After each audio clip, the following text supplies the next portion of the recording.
Bapak Ibu sidang jemaat yang dikasihi dan diberkati oleh Tuhan, Shalom. Kembali kita berjumpa pada pagi hari ini, Rabu 31 Juli 2024 dalam sarapan rohani Gereja Kristen Protestan di Bali, Jemaat Galang Ninggyang Abian Basih. Saya meyakini bahwa kita semua ada dalam keadaan baik, ada dalam perlindungan dan kasih Tuhan. Sebelum kita akan bersama-sama merenungkan akan kebenaran daripada sabda Tuhan, marilah kita satu hati di dalam doa. Mari kita berdoa. Terpujilah Engkau Allah yang baik, Allah yang senantiasa mengasihi akan kehidupan kami. Kami menyadari, kami mensyukuri bahwa kasih setia Tuhan dalam kehidupan kami. Tuhan telah menjaga dan melindungi istirahat kami sepanjang malam. Dan pada pagi hari yang indah ini ya Tuhan, Engkau bangunkan kami untuk kami bisa melihat ciptaan Tuhan yang baru di hari yang baru, dengan napas hidup yang baru yang Tuhan karuniakan bagi hidup kami. Sebelum kami akan melakukan segala aktivitas kegiatan kami pada hari ini, kami rindu untuk membaca dan merenungkan sabda Tuhan. Sebelum kami melakukannya ya Tuhan, biarlah hidup kami didasari oleh kebenaran sabda-Mu. Kami ya Tuhan yang Engkau kasihi pada saat ini, kami mohon biarlah Tuhan membuka hati dan pikiran kami, agar kami dapat mengerti dan memahami akan kebenaran sabda Tuhan, dan kami dapat melakukannya di dalam kehidupan kami. Berfirmanlah kepada kami semua ya Bapa, karena kami sudah siap untuk mendengarkan sabda-Mu. Di dalam nama Tuhan kami Yesus Kristus kami berdoa. Amin. Bapak Ibu sidang jemaat yang dikasihi Tuhan, firman Tuhan yang akan kita baca pada pagi hari ini diambil dari Yesekiel 20 ayatnya yang ke-44 dan Roma 5 ayatnya yang ke-8. Saya akan membacakannya untuk kita semua. Yesekiel 20 ayatnya yang ke-44, firman Tuhan demikian. Kamu akan mengetahui bahwa akulah Tuhan. Pada masa aku, oleh karena namaku, tidak memperlakukan kamu selaras dengan tingkah lakumu yang jahat dan busuk. Roma 5 ayatnya yang ke-8. Allah menunjukkan kasih-Nya kepada kita oleh karena Kristus telah mati untuk kita ketika kita masih berdosa. Perenungan atau tema pada pagi hari ini saya beri tema Allah menunjukkan kasih setia-Nya.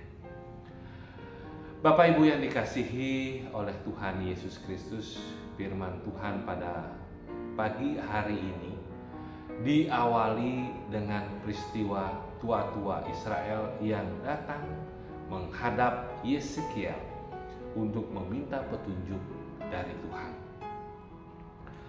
Bukankah ini merupakan sikap yang baik untuk mencari kehendak Tuhan? Tetapi apa jawaban Tuhan lewat Yesekiel? Sangat mengejutkan. Karena Tuhan tidak berkenan untuk menjawab bahkan menerima permintaan mereka. Mengapa?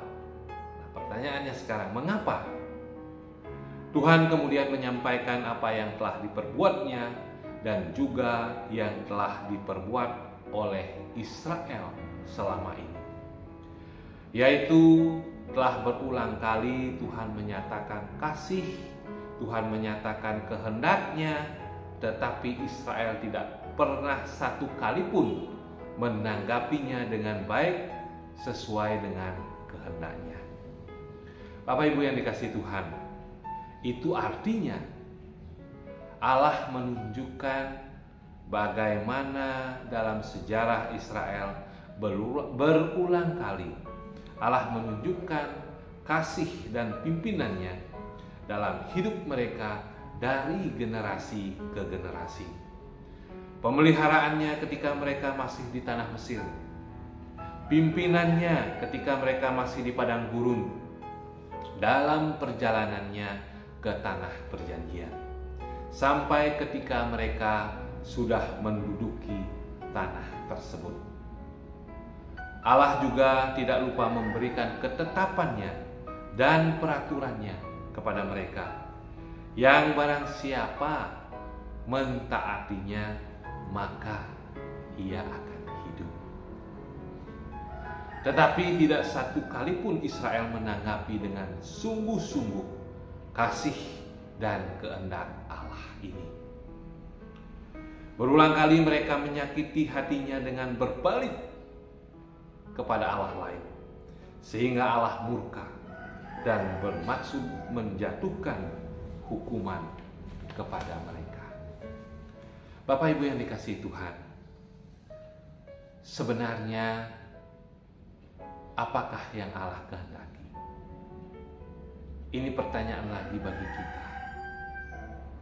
Berulang kali dalam bagian firman Allah ini mengatakan bahwa yang Dia rindukan adalah umatnya memperhatikan dan melakukan ketetapan dan peraturan Tuhan serta memelihara Sabatnya.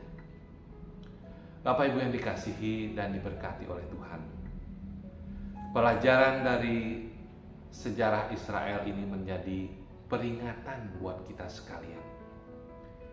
Kita datang kepada Tuhan, kita melakukan persekutuan, baik itu persekutuan KMB dengan rajin, ibadah rumah tangga dengan rajin dan bahkan tidak pernah absen, ibadah minggu di gereja tidak pernah absen. Tetapi apakah kita benar-benar menjadi saat di mana kita beribadah dan menyembah Dia dari hati kita yang paling dalam, atau cuma kita hadir beribadah hanya untuk formalitas saja? Apakah kita datang beribadah dan persekutuan adalah ibadah yang terpancar dalam keseharian hidup kita, bahwa kita adalah umat-umat Tuhan, umat-umat Tuhan yang taat dan setia? Apakah ibadah yang kita lakukan ibadah yang benar-benar menyenangkan hati Tuhan? Marilah kita benar-benar menjadi anak Tuhan yang benar-benar taat dan setia dalam perbuatan kita, dalam ucapan kita, dalam tingkah laku kita sehari-hari. Bapak Ibu yang dikasihi Tuhan, dalam Roma 5 ayatnya yang ke-8 yang telah kita baca bersama-sama, Allah telah memberikan anaknya untuk mati bagi kita sebagai pembayaran atas dosa-dosa kita. Kristus mati bagi kita saat kita masih berdosa. Dia mati bagi kita sebelum kita diselamatkan. Allah telah membuktikan kasih-Nya sendiri bagi kita dengan fakta bahwa saat kita masih berdosa, Kristus mati bagi kita. Kita semua adalah orang-orang yang berdosa dan Tuhan sangat membenci dosa. Tuhan membenci segala jenis kejahatan dan kita semua bersalah di hadapan Tuhan. Karena upah dari semua dosa adalah maut. Ketika kita ada dalam keadaan yang menyedihkan, Tuhan menunjukkan betapa Dia sangat mengasihi kita semua. Tuhan membuktikan kasih-Nya kepada kita ketika kita masih berdosa. Ketika kita memandang salib Kristus, kita seringkali hanya memikirkan pengampunan dosa yang disediakan.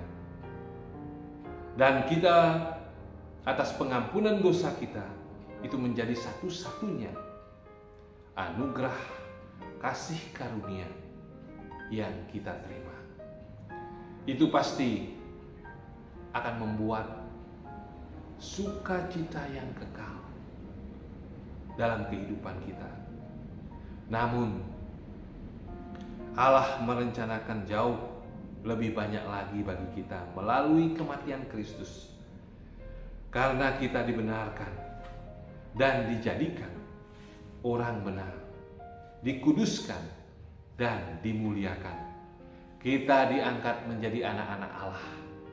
Kita diberikan warisan yang kekal dan dijadikan ahli waris bersama Kristus di kerajaan surgawinya. Allah telah menetapkan semuanya ini bagi kita sebelum dunia dijadikan, untuk membuktikan betapa besar kasih Allah kepada kita. Oleh karena Kristus telah mati bagi kita ketika kita masih berdosa. Itulah kasih Allah yang luar biasa bagi kehidupan kita. Oleh karena itu, berbahagialah, bersukacitalah kita yang telah dipilih menjadi anak-anak Allah, menjadi anak-anak terang. Tuhan Yesus mengasihi dan memberkati kita semua. Amin. Mari kita satu di dalam doa. Mari kita berdoa. Kami bersyukur dan berterima kasih ya Allah, memiliki Allah yang luar biasa dalam kehidupan kami, yang rela mati di atas kayu salib untuk menyelamatkan kami, menyelamatkan anak-anak Tuhan yang berdosa karena perbuatan kami di tengah-tengah dunia ini. Terima kasih ya Tuhan atas kebaikan Tuhan, sehingga kami menerima kehidupan yang kekal. Kami berdoa ya Tuhan, buat kehidupan kami. Tuhan kiranya memberkati setiap pekerjaan usaha yang boleh kami tekuni lakukan dalam kehidupan kami, agar kami senantiasa diberkati melalui setiap usaha dan pekerjaan kami, sehingga kami berkelimpahan dan kami tetap mensyukuri akan anugerah Tuhan itu. Kami juga berdoa bagi saudara-saudara kami yang dalam keadaan sakit, dalam keadaan lemah tubuh, baik yang ada di rumah maupun di rumah sakit dalam perawatan dokter dan perawat. Kami mohon biarlah Tuhan memberikan kekuatan dan kesembuhan yang sempurna, baik melalui sarana prasarana obat yang boleh mereka minum dan makan ya Tuhan, agar semuanya itu mereka memperoleh kesembuhan yang asalnya daripada Tuhan saja. Kami menyerahkan keluarga, kehidupan anak-anak kami, orang tua kami, suami istri kami ke dalam tangan kasih-Mu. Biarlah Engkau mengaruniakan kesehatan dan kekuatan, sehingga kami hanya mengucap syukur hanya kepada Tuhan saja. Inilah doa dan permohonan kami ya Allah, yang kami mohonkan hanya di dalam satu nama, Juru Selamat kami, Yesus Kristus. Amin. Bapak Ibu yang dikasihi Tuhan, selamat beraktivitas. Tuhan Yesus memberkati kita semua. Shalom.